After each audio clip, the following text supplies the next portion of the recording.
So consider there is a crime happen related to your Instagram hack, right? Something ransomware attack. Hello everyone.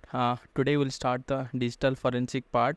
So how the digital forensic works in the cybersecurity industry. So in the cybersecurity there are two types of information security or cybersecurity you can tell. So one will be your uh, defensive side and another will be your offensive side. So digital forensic is coming under your offensive side. So where the digital forensic is more into two types. Okay, so it may be from your civil part or it may be your enterprise level what. Okay, in civil part, what is happening in this world? So what is happening whenever any crime is happening? Okay, so in that time here, the civil digital forensic coming under into the picture. So consider there is a crime happen related to your Instagram hack, right? Or Facebook hack, or any of your social media hack, or any kind of phishing email where they are trying to trap or they are trying to scam all of your bank account money. So those are coming under your civil digital forensic part, right? So whenever it is comes to the enterprise digital forensic, it means, so consider here you are receiving a phishing email. So where you are receiving the phishing email from your boss. Okay, it is not your real boss. Okay, but you are receiving as a impersonate user. Okay, so that is not the real user or that is not your real boss, but he is sending one email to trap you, and you got trapped and you clicked on that and something got compromised. So once your one computer got compromised, then slowly it will go to your entire organization. Okay, so this is the way the enterprise cyber attack is happening. It may be your database, it may be your endpoint machine, it may be your mailbox or whatsoever. So it is more into the enterprise level. So again, another example, if I'll tell, consider some suicide happened, right? So they need to do some kind of forensic investigation of the mobile device of the who had done the committed the suicide, right? So those that are coming under will be your um, uh, what is that civil forensic, right? So this is all about your digital forensics of civil digital forensic and your enterprise level forensics. So now we'll see about your uh, digital forensic steps. So what are the digital forensic steps is happening in your day-to-day life? Okay, so consider this is your step 1 and this is your step 2 and this is your step 3 and this is the step 4 and this is your step 5. So now we'll talk one by one. Okay, so in identification, what is happening? So this process is similar in your civil forensics and your enterprise level forensic. Any of the things if you can consider, that is fine, but everyone has to follow the same process. Okay, so identification, it means you have to find it out what kind of cyber attack happened or cyber crime happened. Okay, so consider about your enterprise level, right? So that is called your cyber attack. Consider something social media hacked or any bank account fraud, that will be your civil crime, right? So where in any of the crime your internet is involved, that will come under your cyber crime. So cyber in the sense, it is your internet. Okay, so any kind of crime is happening and where the internet involved, that will coming under as a cyber crime forensic investigation. And that is, again, I want to tell you that it is a offensive security. Okay, if something went wrong, then you are going to investigate it. So before happening, whatever you are doing, that will be come under as your defensive, because you are defending something. Even though you are doing your due diligence and something happened, then you have to investigate, that will come under as your digital forensic part. Okay, so here you need to identify what is happening. In the preservation, you have to collect all the evidences from the crime scene. Okay, consider some suicide happened or any kind of road accident happened. So in suicide case, you have to collect all the electronic evidences like your mobile device or any kind of USB happen in your any USB is present in your room, that you have to collect. Any kind of electronic evidence, if you are getting it, that you have to collect it. Consider any road accident. Okay, consider in road accident, mostly we are focusing on the CCTV camera, right? Or any of the who is seeing witness that mobile recording, those all are coming under your electronic evidence that you are going to preserve it, okay, for your investigation. That will coming under as your preservation part. Analysis, again, on top of the electronic evidence what you have collected from here, that you are going to analyze what is happening, what happened, how you are going to do the reverse engineering, whether it is correct or not. That part it will come under as your analysis part, okay.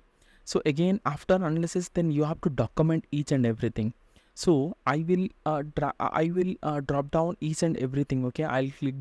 I'll double click each and every point. So but here you need to understand what is happening in the high level, then slowly I'll come into the second part, okay. So here in the documentation part, here you have to document each and everything whatever you have done your investigation. Then you have to report it to your legal authorities, okay. So consider in case of cybercrime related to your civil offense, you are going to court, right? So in case of your enterprise, you have to report it to your consider CEO or CXO or your CISO, whatsoever, okay, or any of your manager also, that will come under as your reporting part. So this is the way, this is the high level way how the digital forensic process works. In the next point, so you have to understand what kind of cybercrime happening. So one will be your computer forensic, where any kind of computer related crime, okay, mostly it is happening on your enterprise level. So in enterprise level, consider something ransomware attack, okay, then you have to investigate, right? So that is already something when it is something went wrong, right, that you are going to investigate it, right? So that will be come under as your computer forensic. So mostly here we are imaging the disk. Consider this is your system and this got compromised, right? So no doubt you will be isolate that system, but here you need to understand what is happening, what kind of things are happened in this system.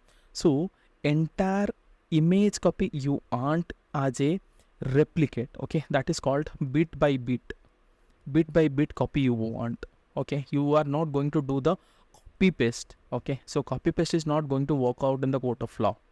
So you have to entire image you want to replicate it. On top of that, you are going to investigate it. That will be coming under as your computer forensics.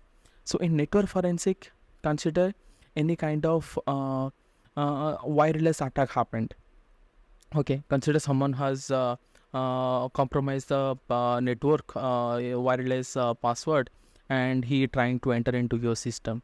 So those are coming under your network forensic. In mobile forensic, what is happening?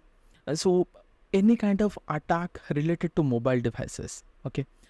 Consider one of the user, he received a phishing email on his Gmail ID or any of your organizational exchange or any of your email box. He received and he clicked it. After that, his mobile got compromised and mobile got locked, okay.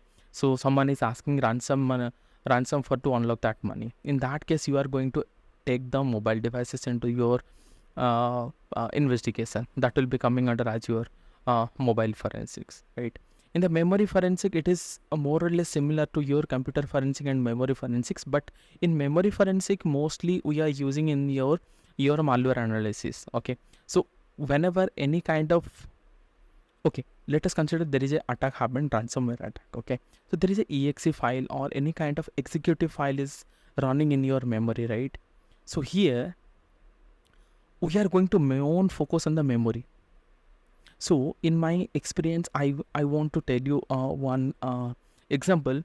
So whenever any kind of cyber crime happened, okay, so fast 24-hour is most important, because in the past 24-hour, no one can think how to delete those evidence, and as a forensic investigator, you have to find it out what kind of crime happened and what at most digital evidences you can collect from the electronics device within fast 24-hour. It is more crucial part.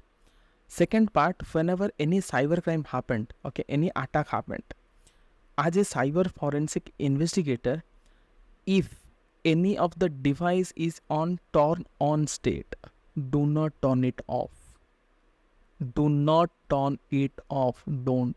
Again, I am telling, do not turn it off, because whatever crime happen, if you are getting the device in turn on state, it means most of your processor, it is on the memory. Everyone knows memory is a volatile memory, right? It will delete once you will reboot the system. So that's why we have to capture the memory image. We have to capture it. We have to keep it in somewhere. Then we have to take the image copy of the computer image. On top of that, you are going to do the investigation, right? This is the important part where the forensic investigator works as a malware analysis, because any kind of attack happened and any kind of malware injected in the memory, and you got the system as a turn on, so immediately you have to take first memory copy. Okay, computer image you can take it as a secondary, there is no problem, but initially you have to consider your memory forensic. So first you have to take a memory image, then you have to take it the computer image, because computer image, even though if you will turn off the system, most of the data will remain same, because it is not volatile memory. But memory, once you will restart, then your all the data done, all data will gone on your memory. This part you need to make sure here. Thanks for watching the part 1. To complete the episode, please do watch the part 2. Whether it is computer forensic, whether it is network forensic, whether it is memory forensic, mobile forensic, IT OT forensic, IoT forensic, what kind of thing you have to find it out. Something suspicious is there. Only why someone want to record only this timing, right? So this kind of part, it is not going to acceptable in the court. If you found this video is informative, please do like, share and subscribe to the channel for cybersecurity and technology related videos. Don't forget to press the bell icon. Thanks for watching till the end. I really do appreciate your time and effort you have given on this.